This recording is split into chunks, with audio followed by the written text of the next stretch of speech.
صفحہ نمبر ہے 395۔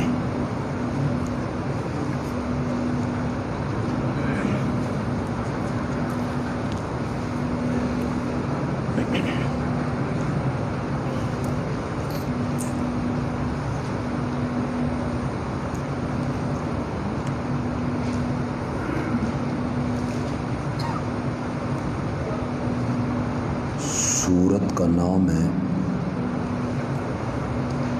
سورت مریم۔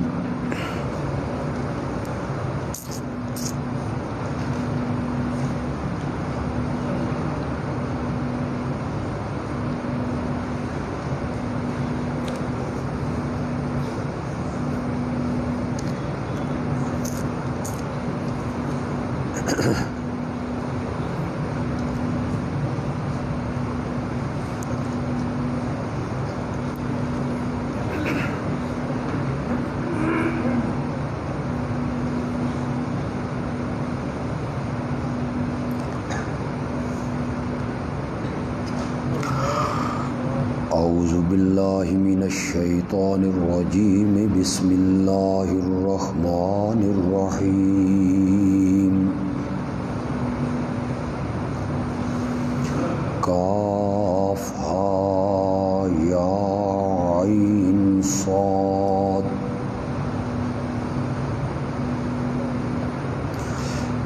ذکر رحمت ربک عبدہ زکریا اذ نادى ربه نداء خفيا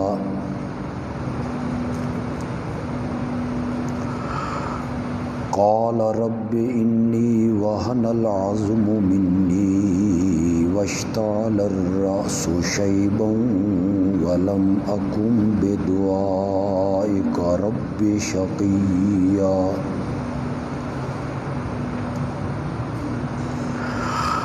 وَإِنِّي خِفْتُ الْمَوَالِيَ مِنْ وَرَائِي وَكَانَتِ امْرَأَتِي عَاقِرًا فَهَبْ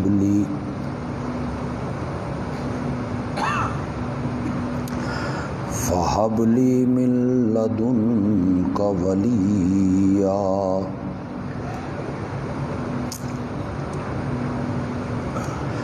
یارثنی ویارث من آل یعقوب واجعلہ رب رضیا۔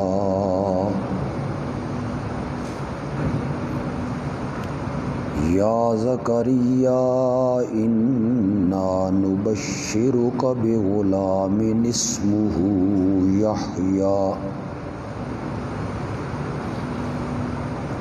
لم نجعل له من قبل سميا۔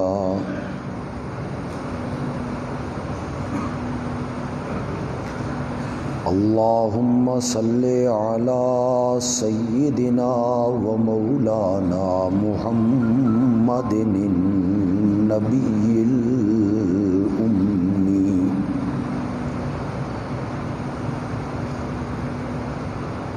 وعلى آلہ وأصحابہ وأزواجہ وأہل بیتہ۔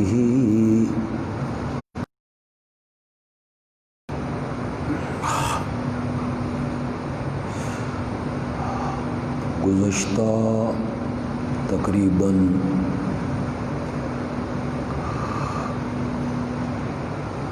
23 سالوں سے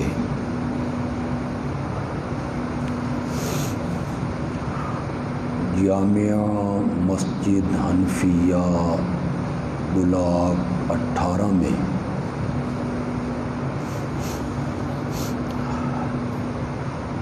ہر جمعے کو مغرب کی نماز کے بعد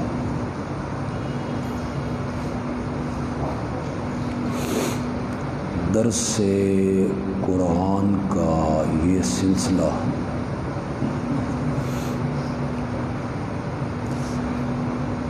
اللہ کے فضل و کرم سے جاری ہے۔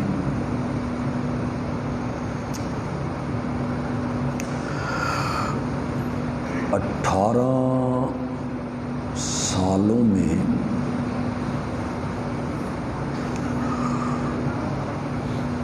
ہم ایک مرتبہ پورے قرآن کا ترجمہ اور تفسیر مکمل کر چکے ہیں، اور دوبارہ یہ سنہری سلسلہ سورت مریم کی تفسیر تک آن پہنچا ہے۔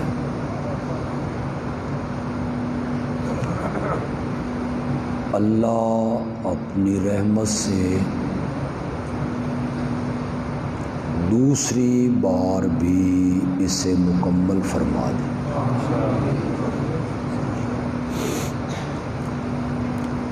کرونا وبا کی وجہ سے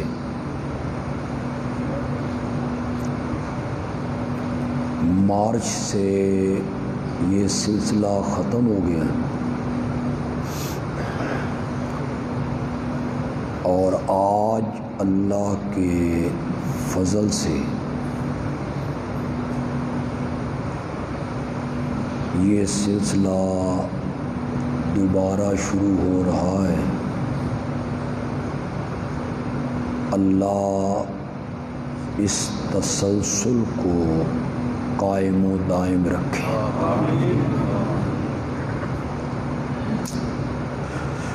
سورت مریم کے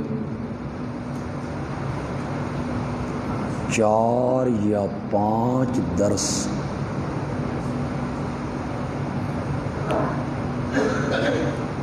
میں آن لائن فیس بک پہ دے چکا ہوں۔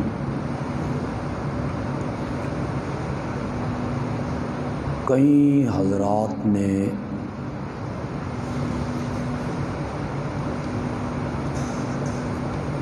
سوشل میڈیا پہ میرے ان دروس کو سنا ہوگا۔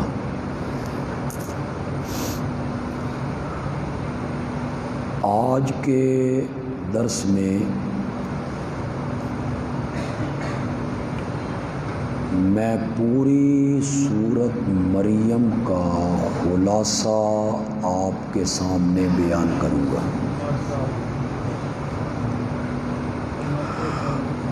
اور آئندہ جمعہ انشاءاللہ ہم سورت طٰہٰ سے درس شروع کریں گے۔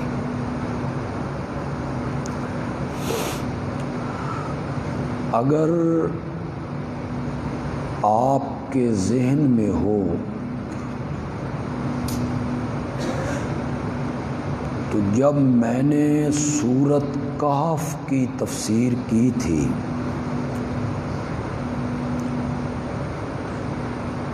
تو میں نے وہاں آپ کو سمجھایا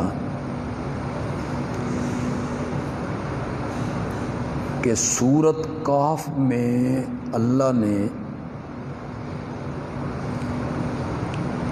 مشرکین کے چند شبہات کے جواب دیے۔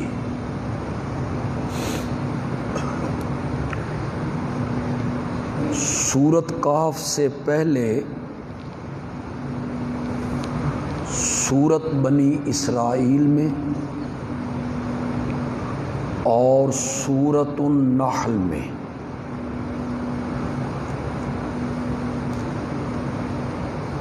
اللہ نے مشرکین کے 2 مطالبات کو پورا کر دیا تھا۔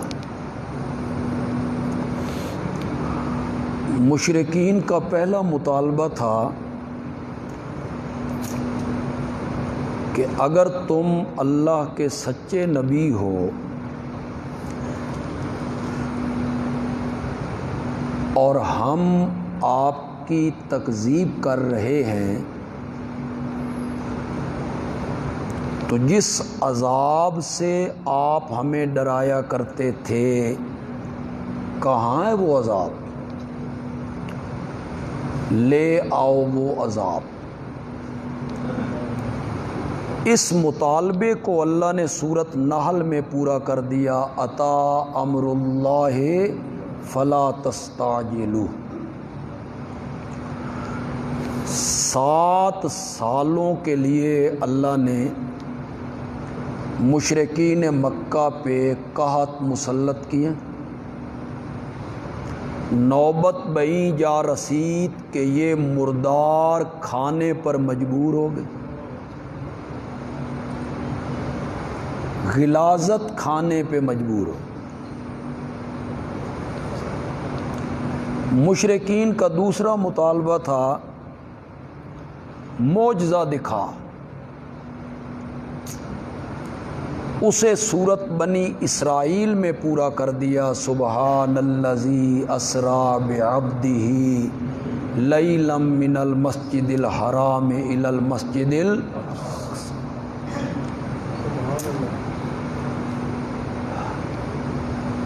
یہ دونوں مطالبے جب پورے کر دیے تو علاج تو مشرکین کا یہ تھا کہ انہیں صفحہ ہستی سے مٹا دیا جاتا۔ اب ایمان کیوں نہیں لاتے ہو؟ لیکن اللہ نے کمال مہربانی اور رحمت سے مشرکین کو ایک موقع فراہم کیا کہ جن شبہات کی وجہ سے تم شرک میں مبتلا ہو میں تمہارے ان شبہات کو بھی دور کر دیتا ہوں۔ ان میں پہلا شبہ تھا اصحاب کہف کے بارے میں، دوسرا تھا ذوالقرنین کے بارے میں، تیسرا تھا حضرت خضر کے بارے میں، حضرت موسیٰ کے بارے میں۔ اللہ نے سورۃ کہف میں ان کے تمام شبہات کے کیا دے دیے؟ جواب۔ اصحاب کہف کو معبود بنا رہے ہو، ان کے نام کی نظر و نیاز دے رہے ہو، وہ تو خود بھاگے ہیں، اپنے شہر سے نکلے ہیں، تھوڑی دیر سونے کے لیے اپنے سونے کی مدت کا بھی پتہ، وہ کیسے معبود ہو سکتے؟ یہ شبہات کو رد کی، ہم اسے پڑھ چکے ہیں، میں اسے بیان کر چکا ہوں۔ یہ جو سورت مریم ہے نا، یہ سورت کہف کے لیے بمنزلہ تتمہ کے ہے۔ ہوتا ہے کہ جو باقی شبہات اصحاب کہف میں 4 شبہات کے جواب دیے، اور جو باقی ماندہ شبہات مشرکین کے ذہن میں تھے ان شبہات کے جواب اب اللہ سورت مریم میں دے گے۔ یہ ہوتا ہے، یہ تتمہ ہے سورت کہف کا، کہ باقی شبہات یہاں رد کریں گے۔ عیسائیوں کے ذہن میں مائی مریم کے متعلق، حضرت عیسیٰ کے متعلق، حضرت زکریا کے متعلق یہ شبہات تھے کہ یہ بڑی پہنچی ہوئی سرکاریں ہیں، اللہ کے محبوب ہیں، پیارے ہیں، وہ بغیر باپ کے پیدا ہوئے، مٹی کے پرندے بنا کے سچ مچ کے پرندے بنا دیتے تھے، مردوں کو زندہ کر دیتے تھے۔ معلوم ہوتا ہے کہ انہیں کچھ اختیار حاصل ہے، وہ متصرف ہیں۔ حضرت زکریا کو دیکھو عمر کے کس حصے میں، اور پھر انہیں بیٹا مل گیا۔ اس عمر میں بیٹے کا مل جانا معلوم ہوتا ہے کہ انہیں کچھ تصرف حاصل ہے۔ اسی طرح مائی مریم کے پاس بند کمرے میں بے موسم پھلوں کا آ جانا اس بات کی دلیل ہے کہ وہ متصرف ہیں، قادر ہیں، بند کمرے میں ہیں، وہاں پھل پہنچ رہے ہیں، تو وہ اللہ کے بڑے مقرب ہیں، اللہ سے ہمارے کام کروا دیتے ہیں۔ یہ 3 شبہات ہیں، اللہ نے ابتدا میں ان تینوں شبہات کے جواب دے دیے۔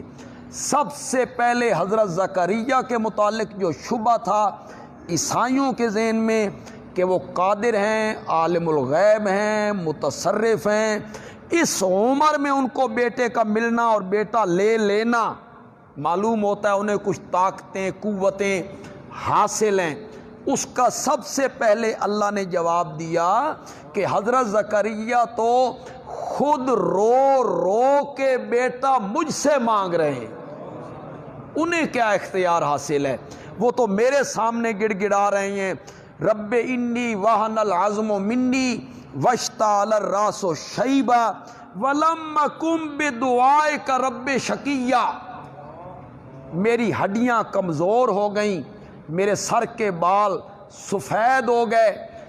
یہ جو آخری آیت کا حصہ ہے وَلَمْ أَكُمْ بِدُعَائِكَ رَبِّ شَقِيًّا، یہاں جلندری صاحب کیا معنی کر رہے ہیں، میں تجھ سے مانگ کر کبھی محروم نہیں رہا، میں اب بھی تجھ سے مانگ رہا ہوں، میری عمر 120 سال ہو گئی ہے، بیوی میری بانجھ ہے، قوتیں میری ختم ہو گئی ہیں، بیوی کی عمر 99 سال ہے، میں تجھ سے مانگ کے کبھی محروم نہیں رہا۔ یہ عام مفسرین معنی کرتے ہیں۔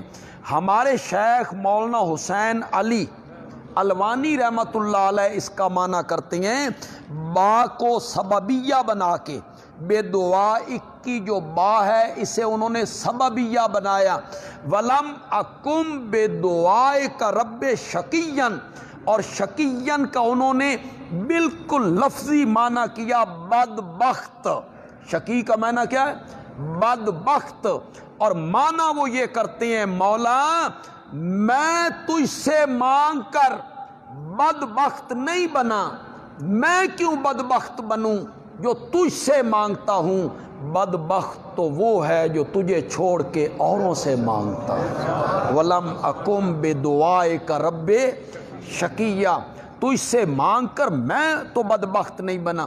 حضرت زکریہ اولاد کے لیے دامن پھیلا رہے ہیں، کس کے آگے؟ اللہ کے آگے، مانگ رہے ہیں کس سے؟ اللہ سے، اپنی عاجزی کا ذکر کر رہے ہیں، کمزوری کا ذکر کر رہے ہیں، سر کے بال سفید ہونے کا ذکر کر رہے ہیں، وَكَانَتِ امْرَأَتِي عَاقِرًا، بیوی میری بانجھ ہے، بیوی میری بانجھ ہے، فَحَبْ لِي مِن لَدُنْكَ وَلِيًّا، رب حب لی من لدنک ذریۃ طیبہ، مولا ایک وارث عطا کر دے، یارثنی جو میرا بھی وارث بنے، ویارث من آل یعقوب، اور وہ یعقوب کی اولاد کا بھی کیا بنے؟ وارث۔ آج کل وراثت کا بڑا مسئلہ چلا ہوا ہے، باغ فدق کا بڑا مسئلہ چلا ہوا ہے کہ یہ نبی پاک کی وراثت تھی، یہ نبی پاک کی ملکیت تھی باغ فدق، اور یہ بطور وراثت تقسیم ہونا چاہیے تھا، اور حضرت سیدہ فاطمہ کو یہ وراثت ملنی چاہیے تھی، وہ لینے کے لیے گئیں بھی، اور خلیفہ وقت نے انہیں کھڑا کیے رکھا اور انہیں محروم کر دیا، ان کی ملکیت پہ قبضہ کر لیا۔ تو وہ لوگ، ہم کہتے ہیں انبیاء مال وراثت میں نہیں چھوڑتے، علم وراثت میں چھوڑتے ہیں، علم مال نہیں چھوڑتے۔ تو وہ لوگ اس آیت کو پیش کرتے ہیں، حضرت زکریہ کہتے ہیں مجھے ایک وارث دے دے، یارثنی جو میرا بھی وارث بنے، ویارث من آل یعقوب، یعقوب کی اولاد کا بھی وارث بنے، میرا بھی وارث بنے۔ تو اگر انبیاء کی وراثت نہیں ہوتی تو پھر یہ دعا کیوں مانگ رہے ہیں میرا بھی وارث بنے؟ تو معلوم ہوتا ہے وراثت ہوتی ہے۔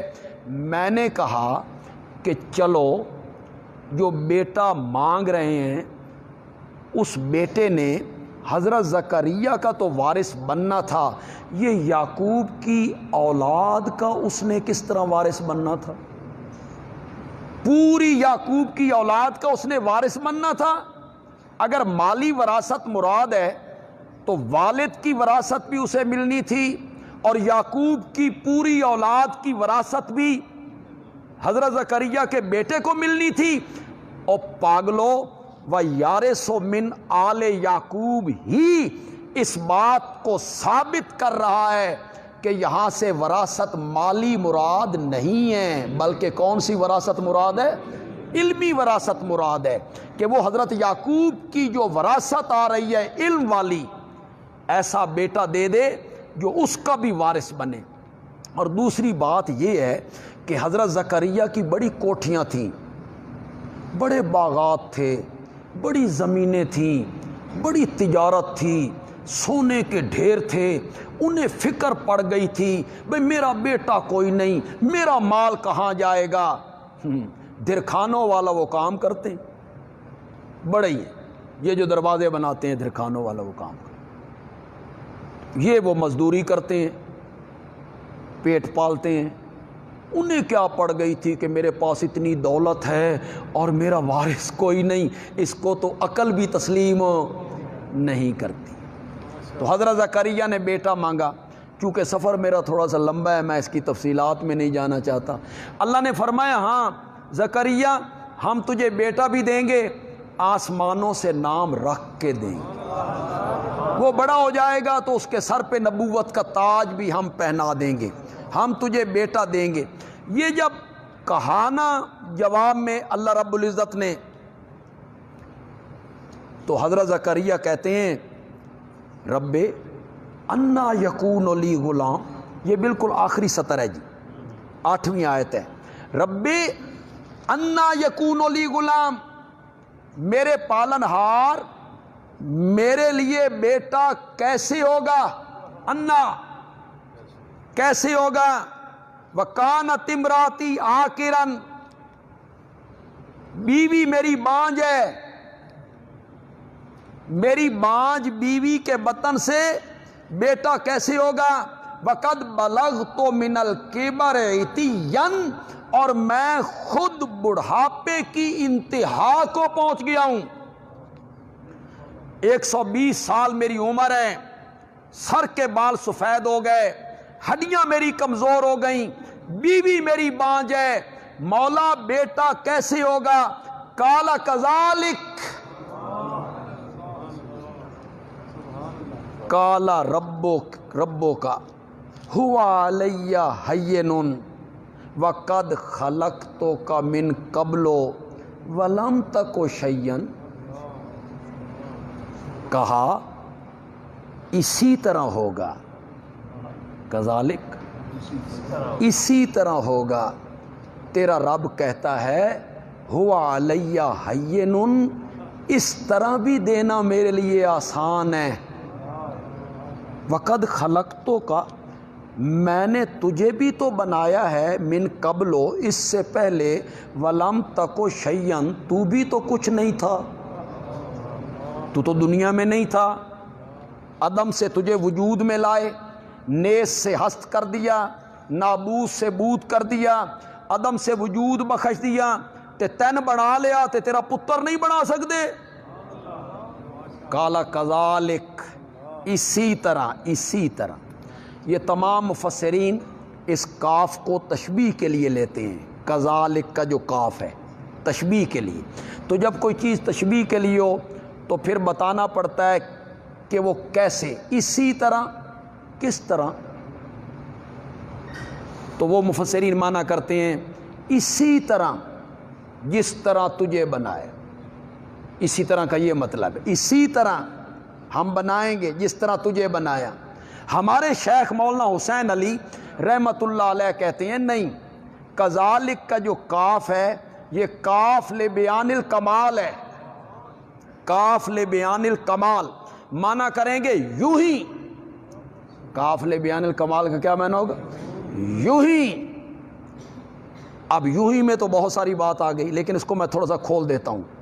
حضرت زکریا تعجب کرتے ہیں بیوی میری بانج ہے، میں بڑھاپے کی انتہا کو پہنچ گیا، ہڈیوں میں رس باقی نہیں، سر کے بال سفید ہو گئے، قوتیں جواب دے گئیں، اعصاب کمزور ہو گئے، مولا بیٹا کیسے ہوگا، کیسے ہوگا، میں دوسری شادی کروں گا، جوانی چڑھاں گا، کیسے ہوگا؟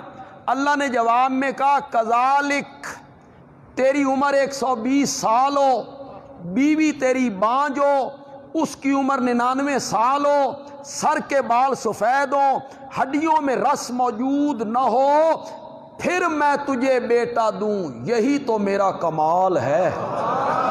کالا کذالک کاف لے بیان الکمال، تو اس کا معنی کیا کریں گے؟ یوں ہی تیرا رب کہتا ہے کہ میرے لیے یہ بھی آسان ہے، اس سے پہلے میں نے تجھے بنایا تو بھی تو کوئی چیز نہیں تھا۔ ادھر قدرت دیکھیے، سبحان اللہ، ادھر تصرف دیکھیے، ادھر ملکیت دیکھیے، ادھر ملک دیکھیے، اور ادھر حضرت زکریا کی عاجزی دیکھیے، بے کسی دیکھیے، بے بسی دیکھیے۔ وہ کہتا ہے بیٹا دوں گا، یہ کہتا ہے کیسے دوں گا، کیسے دے گا، وہ کہتا ہے یوں ہی دوں گا، یہ میرا کمال ہے۔ آگے حضرت زکریا کہتے ہیں مولا پھر کوئی نشانی تے دس۔ قال رب اجعل لی آیا۔ سوشل میڈیا پہ، ہمارے اس فیس بک پہ جتنے لوگ اس بیان کو سنتے ہیں، میں ان سے گزارش کروں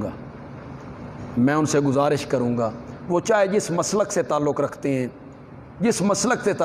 ہیں، ایک دفعہ ہر قسم کی ضد، اناد، ہٹ دھرمی، دھڑے بندی، اس کو ایک طرف رکھ کے تمہارے گھر میں جس عالم کے ترجمے والا قرآن موجود ہے، چاہے وہ عالم بریلوی ہے، دیوبندی ہے، اہل حدیث ہے، شیعہ ہے، خدا کے لیے وہ قرآن کھول لیجئے، قرآن سورت مریم نکالیے، اس کی یہ آیتیں نکالیے، اس پر غور کیجئے، تدبر کیجئے، فکر کیجئے، ڈوب کے پڑھیے۔ یہ نہیں بھائی تم یہ کام کیوں کرتے ہو، میرا دادا کیا کرتا تھا، ہمارے آباء و اجداد سے یہ بات چلی آ رہی ہے، میری نانی کرتی تھی، میرا دادا کرتا تھا، میرا باپ کرتا تھا۔ خدا کی قسم، ایک ہل چلانے والا جٹ، ان پڑھ، الف کو کلی سمجھنے والا، بالکل اجٹ، وہ اگر کہے نا کہ میں یہ کام اس لیے کرتا ہوں کہ میرے بڑے کرتے تھے، مجھے کوئی تعجب نہیں ہوتا۔ تعلیم ہو ایم اے، اوپر سے ہو پروفیسر، وکیل، ٹیچر، جج، اور وہ کہے میں یہ کام اس لیے کرتا ہوں کہ میرے وڈیرے کیا کرتے تھے، تو پھر مجھے افسوس ہوتا ہے تیری تعلیم نو میں کتھے ماراں، کیا کروں تیری تعلیم کو میں؟ یہ تجھے تعلیم نے سکھایا ہے کہ میرے بڑے یہ کام کیا کرتے تھے، میرا باپ یہ کام کیا کرتا تھا، اوپر سے ہمارا یہی عقیدہ چلا آیا ہے۔ اللہ کے بندے، تیرے باپ پر وحی اترتی تھی، تیرا دادا نبی تھا کہ جو کام تیرے بڑے کرتے تھے وہ حجت بن جائے، جو کام تیرے بڑے کرتے تھے وہ سنت بن جائے، جو کام تیرے بڑے کرتے تھے وہ ثواب کا کام بن جائے۔ ان کو کوئی نبوت مل گئی تھی، وہی ان پر اترتی تھی۔ اللہ کے بندے، دین وہ نہیں ہے جو میں کہہ رہا ہوں یا میرا باپ کہہ رہا ہے یا میرا استاد کہہ رہا ہے، دین وہ بھی نہیں ہے جو تو کہہ رہا ہے، تیرا استاد کہہ رہا ہے، دین وہ ہے جو اللہ کا قرآن کہہ رہا ہے، پھر محمد جوان کہہ رہا ہے، دین تو وہ ہے۔ کیوں پڑھے لکھے لوگوں کو اس بات کی سمجھ نہیں آ رہی؟ کیوں پڑھے لکھے لوگ اپنی آنکھوں پہ پٹیاں باندھ کے کسی کے پیچھے دیوانہ وار بھاگ رہے ہیں؟ پڑھو تو صحیح۔ تمہیں یہ سمجھایا گیا کہ اولیاء اللہ بھی عالم الغیب ہوتے ہیں، تمہیں یہ پڑھایا گیا کہ تم جب 11ویں کا ختم دیتے ہو تو شیخ عبد القادر جیلانی کو پتہ ہوتا ہے تمہارے ختم دینے کا، وہ تمہارے حالات سے واقف ہوتے ہیں، تمہیں یہ پڑھایا گیا ہے. یہاں رب کا قرآن پڑھو. حضرت زکریا اپنے رب سے کہہ رہے ہیں مولا جب میری بیوی حمل سے ہو جائے کوئی نشانی دس, مجھے بھی پتا چلے کہ امید سے ہو گئی ہے. بیوی کہاں رہتی تھی؟ گھر کے اندر. حضرت زکریا فوت ہو گئے تھے کہ زندہ تھے؟ اور اللہ کے بندے پیغمبر ہے, زندہ ہے, بیوی پاس ہے, وہ امید سے ہوتی ہے. پیغمبر کو پتہ نہیں چلتا. پیغمبر اللہ سے پوچھتا ہے مولا کوئی نشانی دس, ربی اجعل لی آیہ, کوئی نشانی بتا. تو معلوم ہوا حضرت زکریا عالم الغیب ہونا تو بڑی دور کی بات ہے, اپنی بیوی کے امید سے ہونے کے بارے میں بھی انہیں علم نہیں تھا. علم غیب خاصہ انبیاء اولیاء کا نہیں ہے, علم غیب خاصہ کس کا ہے؟ ورنہ نشانیاں پوچھتے, نشانیاں مانگتے. اللہ بھی بڑی نشانی دسی. سبحان اللہ. مولا میرے تفسیر کے استاد شیخ القرآن مولانا غلام اللہ خان رحمۃ اللہ علیہ جب جلال میں آتے تھے تو کہتے تھے مولا تیرے سمجھان تے قربان جاواں پر مشرکو تواڈے نہ منن تے بھی قربان جا. تو سامنے ہک نہیں من. اللہ نے بھی بھائی سمجھایا, ایک دونی دونی تے دو دونی چار کر کے سمجھایا اللہ نے, تم نے نہیں مانی. دو جواب اس کا. کمنٹ میں یہ لکھو گے انبیاء کا گستاخ ہے, نبیوں کا گستاخ ہے, انبیاء کی گستاخی کرتے. اس کا جواب دو, کیوں نشانی پوچھ رہے ہیں؟ اگر وہ عالم الغیب ہیں کیوں نشانی پوچھ رہے ہیں؟ اگر انہیں غیب کا علم ہے تو نشانی کیوں پوچھ رہے ہیں؟ آگے جو رب نے نشانی بتائی مزہ ہی آگے. قال آیتک اللہ تکلم الناس ثلاث لیال سویا, باوجود تندرست ہونے کے 3 دنوں کے لیے جب تو لوگوں سے بات نہ کر سکے, تیری زبان بند ہو جائے تو سمجھنا کہ بیٹا آنے والا ہے. ذکر آپ کریں گے, اللہ اللہ کریں گے, سبحان اللہ, الحمدللہ, اللہ اکبر, تکبیر, تحمید, تسبیح, تحلیل, یہ سب کریں گے آپ. دنیاوی کلام جب نہ کر سکیں آپ, کلام اللہ تکلم الناس, جب آپ کلام نہ کر سکیں تو پھر سمجھ جانا کہ اب بیٹا آنے والا ہے. اور لوگوں اللہ نے یہودیوں اور عیسائیوں کو یہ مسئلہ سمجھایا. تم کہتے ہو کہ اللہ کے پیغمبر مختار کل ہوتی ہیں, متصرف ہوتی ہیں, قادر ہوتی ہیں, جو چاہیں کریں, ان کو اختیار حاصل ہے. اوے اللہ کے بندو, ان کی تو اپنی زبان بھی ان کے قبضے میں نہیں ہوتی. میں چاہوں تو بولنے دوں, میں نہ چاہوں تو بولنے بھی نہ دوں. اختیار سارے کس کے پاس؟ تصرف صرف اللہ کا ہے. متصرف بھی وہی ہے, قدیر بھی, قادر بھی, مقتدر بھی وہی ہے. کتنے لوگ ہیں آپ نے دیکھا کہ جب کسی پہ فالج کا حملہ ہوتا ہے اور زبان بند ہو جاتی ہے, زبان بند ہو جاتی ہے, تو اس نے کوئی وہ بولنا چاہتا ہے تو وہ بول نہیں سکتا, پھر وہ آ کر کے پھر لفظوں کی جگہ آنسو ٹپکتے, آنسو ٹپکتے. وہ ساری زندگی بولتا تھا, تو یہ کس کے اختیار میں؟ اللہ کے اختیار میں. امیر شریعت سید عطا اللہ شاہ بخاری رحمۃ اللہ علیہ 8 گھنٹے لگاتار تقریر کرتے تھے. 8 گھنٹے رات شروع ہوتے تھے, صبح کی جب اذان کی آواز آتی تو شاہ جی کہتے ہائے ظالم کو کس وقت خدا یاد آئے، اس وقت ختم ہوتی تقریر 8 گھنٹے، اور یہ ساؤنڈ سسٹم اور یہ نشتہ کچھ نہیں تھا۔ یہ جتنے سر لگانے والے مولوی ہیں، آپ ان سے کہیں بھائی بغیر ساؤنڈ کے بولو، کبھی نہیں بولے۔ یہ نعت خان، قوال، کبھی نہیں بولیں۔ یہ تب بولیں گے جب میک کے اوپر منہ رکھیں گے، انہوں دے وسط نہیں تو میک اپنے منہ دے وچ پا لیتے، اندر ڈال لیتے آپ، پھر ادھر سے والیوم والے کہیں گے ہور کھول ہور کھول ہور کھول، چاہے آپ کے کان بند ہو جائیں، سامعین کے کان بند ہو جائیں، وہ کہتے ہیں اور کھول اور کھول، سپیکر بھی کوئی نہیں۔ اللہ اکبر، ایک وقت ایسا تھا سپیکر بھی نہیں، اور بمبئی کے سٹیڈیم میں تقریر کر رہا ہے اور پورے سٹیڈیم میں آواز آ رہی۔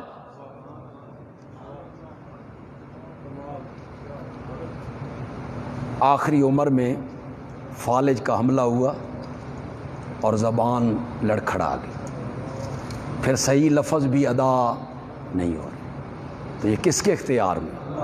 اللہ کے اختیار، اللہ کے اختیار۔ شاہ جی کے جو اعصاب تھے، اعضاء تھے، آواز تھی، ڈاکٹروں نے جب آخری بار ان کا معائنہ کیا تو ڈاکٹر نے کہا شاہ جی اللہ تے تواڈی عمر 200 سال بنائی آئی، تساں 50 سال ہی پوری کر چڑی، آپ نے 50 سال میں ہی پوری کر دی، اپنی توانائی ساری خرچ کر دی۔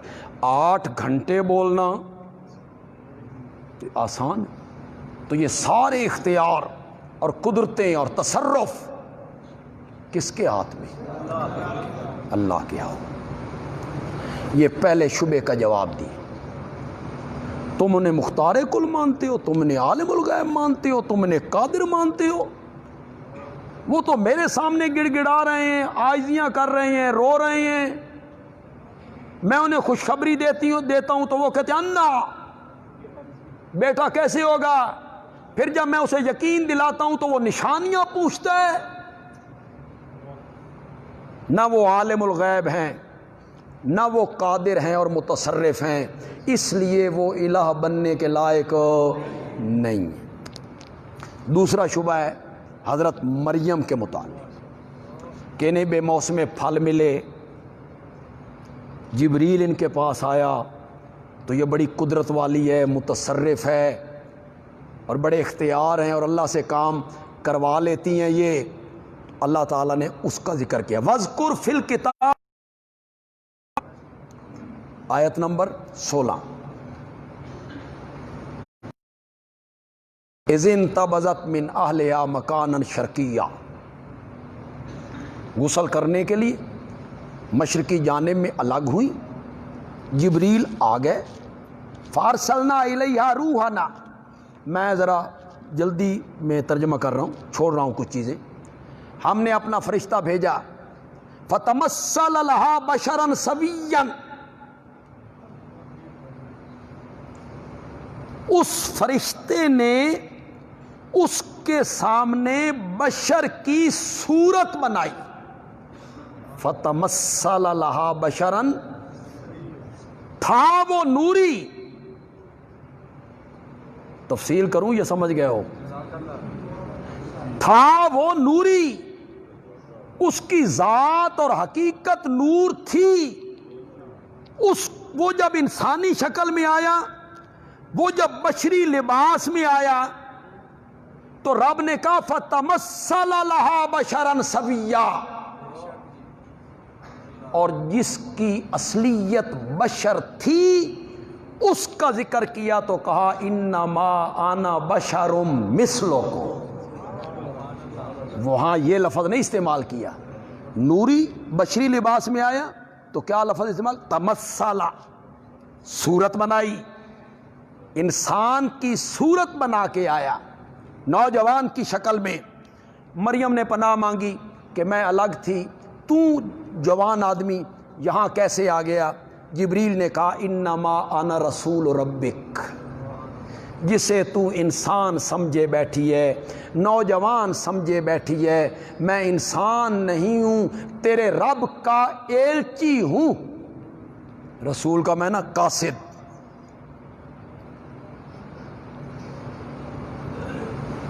رب کا بھیجا ہوا، پیغام لانے والا، لے آہابا لکے غلامن زکیہ، تاکہ میں تجھے دوں ایک لڑکا ستھرا،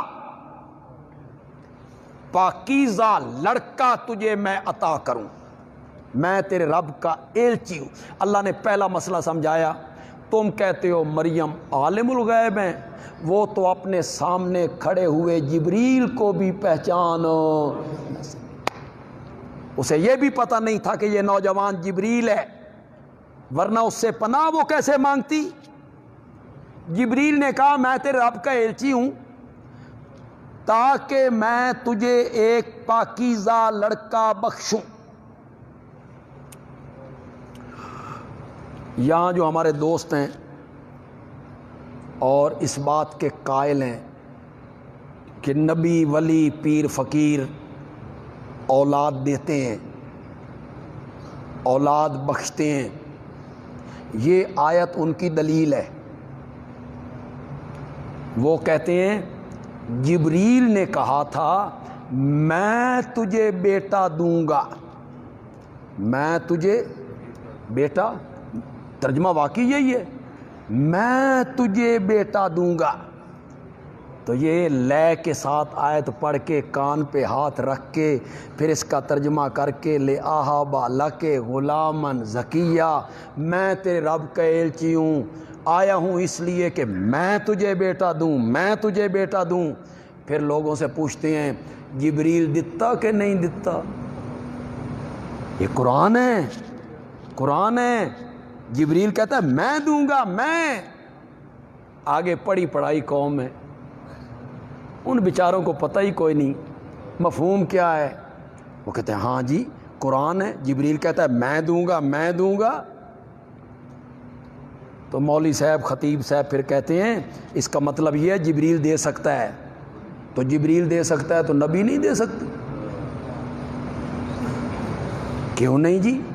جبریل دے سکتا ہے تو پھر نبیوں کا مقام تو اعلیٰ ہے، وہ دے سکتے ہیں، نبی دے سکتے ہیں تو ولی نہیں دے سکتے؟ لوگوں نے کہا جی کیوں نہیں، پھر ولی بھی دے سکتے ہیں، ولی دے سکتے ہیں تو مولوی نہیں دے سکتے۔ پھر یہاں آ گئے کیوں نہیں جی، پھر مولوی بھی اور مولوی دے سکتے ہیں تو میں نہیں دے سکتا، میں نہیں دے سکتا، تو مجھ سے مانگا کرو بیٹا، مجھ سے۔ یہ دلیل ہے جناب، لے آہاب لکے غلامن زکیہ۔ میں اس کے عام طور پہ دو جواب دیتا ہوں، ایک الزامی ایک تحقیقی۔ الزامی جواب یہ ہے کہ یہاں کے جو ایک چودھری صاحب ہوں وہ فیصل آباد بھیجیں ایک بندے کو کہ فیصل آباد جا اور فلاں چودھری کو میرا یہ پیغام پہنچا کے آ، تو یہ جس کو بھیج رہے ہیں قاصد ایلچی، یہ جب فیصل آباد جائے گا اس چودھری کے پاس، اپنی گل کرنیس یا بھیجن والے دی کرنیس؟ کس کی کرنی؟ تو جبریل کو بھیجا کس نے تھا؟ تو پھر بات کس کی کرنی تھی اس نے؟ اپنی۔ یہ تو مجازن نسبت اپنے طرف کر دی، ورنہ آپ سورۃ آل عمران میں پڑھیں تو وہاں بات ساری کھل جاتی ہے۔ ان اللہ یبشرک، سورۃ آل عمران، ان اللہ یبشرک، مریم اللہ تجھے خوشخبری دیتا ہے، سورۃ آل عمران میں موجود ہے۔ اور تحقیقی جواب کیا ہے؟ تحقیقی جواب یہ ہے کہ جب مریم کو جبریل نے کہا میں تجھے بیٹا دوں گا، قالت، تو مریم کہنے لگی انا یکون لی غلام، میرے لیے بیٹا کہاں سے ہوگا، کیسے ہوگا؟ ولم یمسسنی بشر، مجھے کسی انسان نے چھوا تک نہیں، نکاح میرا نہیں ہوا، خامن میرا کوئی نہیں، ولم اکو بغین، اور بدکارہ میں نہیں، باغیہ تاغیہ الیاذ باللہ زانیہ میں نہیں کہ بیٹا غلط ہو۔ شادی میری نہیں ہوئی کہ بیٹا جائز ہو، مجھے کسی بندے نے ہاتھ تک نہیں لگایا، بیٹا کیسے ہوگا؟ مریم پوچھ رہی جبریل سے کیسے ہوگا؟ دینا ہوتا جبریل اس کو بتاتا نا، بھئی ایسے ہوگا، بتاتا نا۔ وہ جو کہتی تھی کیسے ہوگا بیٹا کیسے ہوگا، جبریل نے دینا ہوتا تو جبریل کہتے ایسے ہوگا نہیں۔ پڑھیے قرآن پاک کی آیت نمبر 21 میں ہم آ گئے، آیت نمبر 21 میں ہم آ گئے۔ مریم کہتی ہے بیٹا کیسے ہوگا، کسی بشر نے مجھے ہاتھ نہیں لگایا، باغیہ تاغیہ میں نہیں۔ کالا، جبریل نے کہا کذالک، اسی طرح، کالا ربو کے، کالا ربو کے، ہوا علیہ حینن، میں نہیں پتا پتر کنی ہوئے گا، تیرا رب کہتا ہے انوی میرے واسطے دینا آسان ہے۔ میاں بیوی کا جوڑا ملے تو تم آسان سمجھے بیٹھی ہے، میاں بیوی کا جوڑا نہ ملے تو تم مشکل سمجھے بیٹھی ہے۔ یہ مشکل آسان تیرے لیے ہے، ہمارے لیے دونوں طرفیں برابر۔ تو پھر کس نے دینا تھا؟ جبریل نے بھی کیا کہہ دیا؟ کالا ربو کے، کالا ربو کے، تیرا رب کہتا ہے، تیرا رب کہتا ہے۔ مریم امید سے ہو گئیں، وقت پورا ہو گیا، درد ذہ شروع ہوا۔ وہ انہیں کھینچ کے کھجور کے درخت کے پاس لایا، وہ کھجور کے اس درخت کے نیچے بیٹھی ہیں بالکل الگ تھلگ۔ تو وہاں وہ کہتے ہیں یا لیتنی مت قبل ھذا، مولا کاش میں اس سے پہلے مر گئی ہوتی، وکنت نسیا منسیا، لوگ میرا نام بھول گئے ہوتے، میں کس مصیبت میں گرفتار ہو گئی ہوں، شادی میری نہیں ہوئی، خاندان میرا بڑا اونچا ہے، پاکیزہ لوگ ہیں، میں نے بیٹا اٹھا کے گاؤں جانا ہے، مولا میں کس مصیبت میں آ گئی ہوں، کاش میں اس سے پہلے مر گئی ہوتی۔ فناداہا من تحتہا، آواز دی اس کے نیچے سے، اللہ تحزنی، غم نہ کر، قد جعل ربک تحتک سریا، اللہ نے تیرے پاؤں کے نیچے پانی کا ایک چشمہ جاری کر دی۔ وَحُزِّی إِلَيْكَ بِجِذْعِ النَّخْلَةِ، اس کھجور کے تنے کو ہلا، ہلانا تیرا کام ہے اور تازہ کھجوریں گرانا میرا کام ہے۔ فَكُلِی، کھجوریں کھا، وَاشْرَبِی، چشمے کا پانی پی، وَقَرِّی عَیْنَا، عیسیٰ کو دیکھ کر اپنی آنکھیں ٹھنڈی کر۔ عیسیٰ بھی آ گئے نا، اتنا تک پیدا ہو گئے۔ آج چشمہ بھی بغیر اسباب کے، آج کھجوریں بھی بغیر اسباب کے، اور آج تیرا بیٹا عیسیٰ بھی بغیر اسباب کے۔ مولا بڑا پیارا بیٹا ہے، آنکھوں کا نور ہے، دل کا سرور ہے، سینے کی ٹھنڈک ہے، لیکن مولا میں نے گاؤں جانا ہے، میں کنواری لڑکی، اسے اٹھا کے میں نے اپنے گھر لے جانا ہے، مولا کیا بنے گا؟ اللہ نے فرمایا مریم ابھی تک تجھے میری قدرتوں کا یقین نہیں آیا؟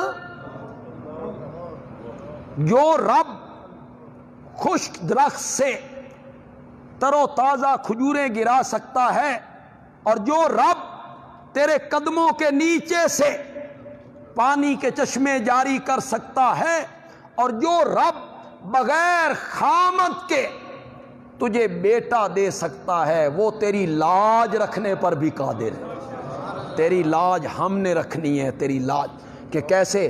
کہ کوئی بندہ ملے گا، وہ تو اسے پوچھے گا تو نے اس بچے کی طرف اشارہ کرنا ہے جو پنگھوڑے میں ہے، اور تو نے کہنا ہے میں چپ دا روزہ رکھیا، میں نے حاج نہیں بولنا، اس سے پوچھو، بس اتنا کام تو کرنا، آگے میں جانوں اور میرا عیسیٰ جانے۔ مریم اٹھا کے لائی گاؤں میں، گاؤں کے لوگ اکٹھے ہو گئے، پڑوسنیاں اکٹھی ہو گئیں، سہیلیاں آ گئیں، رشتہ دار آ گئے، دعا کرو کوئی گل زنانیاں دے اگے چڑھے نہیں، تو پھر اگو دعائے کرو بے تندور تے نہ پہنچے، تو پھر کھب دا کان تے کان دی ڈار۔ اس کی تفصیل تو میں نہیں بیان کر سکتا کہ میرے سامنے قرآن پڑھا ہوا ہے کہ کھب دا کان کنجے بندا تے کان دی ڈار کنجے بندی ہے، تو وہ عورتیں پھر اس کو پھیلاتی ہیں، بات اتنی سی ہوتی ہے، پھر عورتیں اس کو پھیلاتی چلی جاتی ہیں۔ وہ سارے اکٹھے ہو گئے، مریم کھڑی ہیں، لوگ کہتے ہیں تیرا باپ ایسا نہیں، تیری ماں ایسی نہیں، تیرا بھائی ایسا نہیں، تیری برادری ایسی نہیں، تیرا قبیلہ ایسا نہیں، یہ کہاں سے لائی ہو؟ مریم کہتی ہے اس سے پوچھو۔ معاملہ ذرا مشکوک ہو گیا، ایک دن کا بچہ اپنا جرم اس کے متھے لگاتی ہو، تو نے جواب نہیں دینا، اس ایک دن کے بچے سے بات کریں، ہمیں پاگل بناتی ہو۔ یوں ہی چھینٹے اڑ کے مریم کے دامن کی طرف آنے لگے، اللہ نے فرمایا اٹھو میرا عیسیٰ، تیری ماں پہ تہمت لگ گئی ہے، ماں کی پاک دامنی کا اعلان بھی کر، میری توحید بھی بیان کر۔ وہ ایک دن کا بچہ پنگھوڑے میں بولا۔ دیکھیں ہم اس واقعہ کو پڑھتے رہتے ہیں، لیکن آپ یار ایک منٹ کے لیے تصور کریں، بس تصور میں آپ وہاں پہنچ جائیں، تصور میں پہنچ جائیں۔ مریم عیسیٰ کو اٹھا کے کھڑی ہیں، کنواری لڑکی ہے، پاکیزہ خاندان کی ہے، برادری آ گئی، سہیلیاں آ گئیں، پڑوس کے لوگ آ گئے، تانے لگنے لگے، انگلیاں اٹھنے لگیں، مریم چپ کر کے کھڑی ہے، کہاں سے لائی ہو؟ اس سے پوچھو۔ وہ کہتے اچھا ایک دن کے بچے سے پوچھیں، اپنا گناہ اس کے سر منڈ رہی ہو۔ جس وقت حضرت عیسیٰ بولے ہوں گے کیا منظر ہوگا یار، کیا منظر، حیران ہو گئے ہوں گے وہ سارے لوگ۔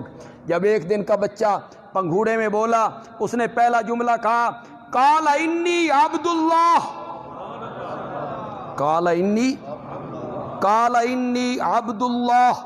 ہم آیت نمبر 30 پہ پہنچ گئے جی، 30 ہی ہے نا جی، ہم آیت نمبر 30 پہ پہنچ گئے۔ قال انی عبد اللہ، میں اللہ کے نور کا حصہ ہوں۔ نہیں، انی ابن اللہ، انی نور من نور اللہ، میں اللہ کی جز ہوں، اللہ کے نور میں سے ہوں، اللہ کا بیٹا ہوں۔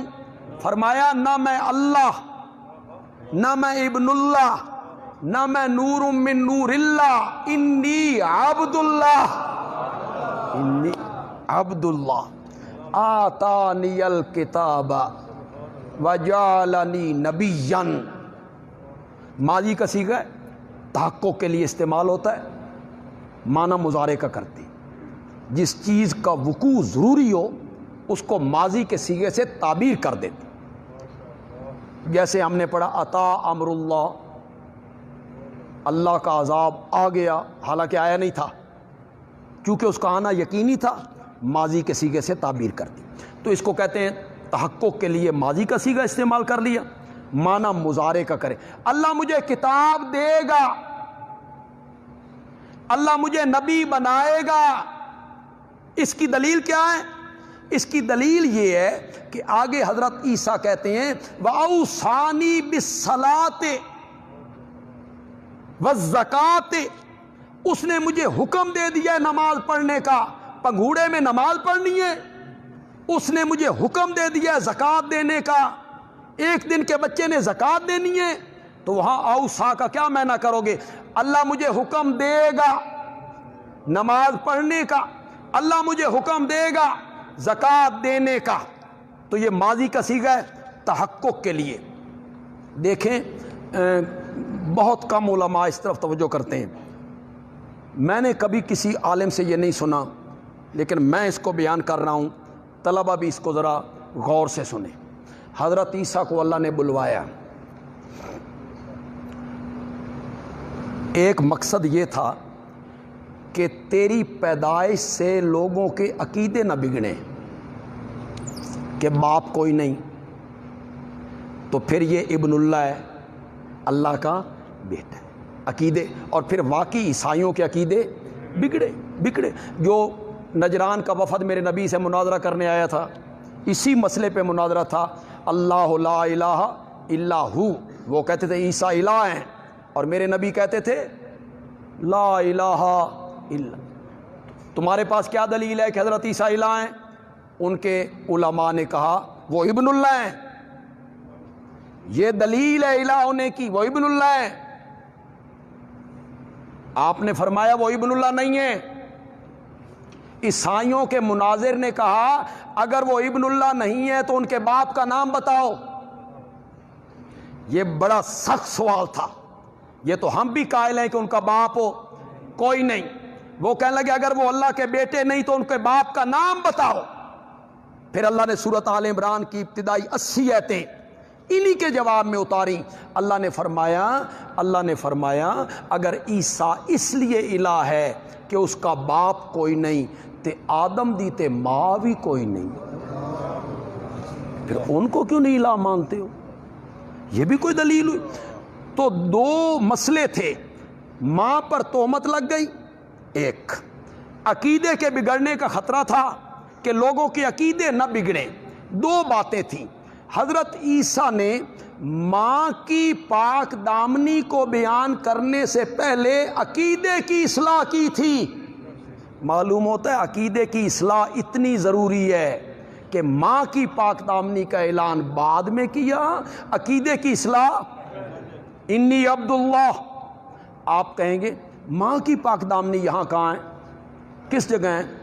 آتانی الکتاب وجعلنی نبیا، یہ پاک دامنی کا اعلان ہے۔ کیا مطلب؟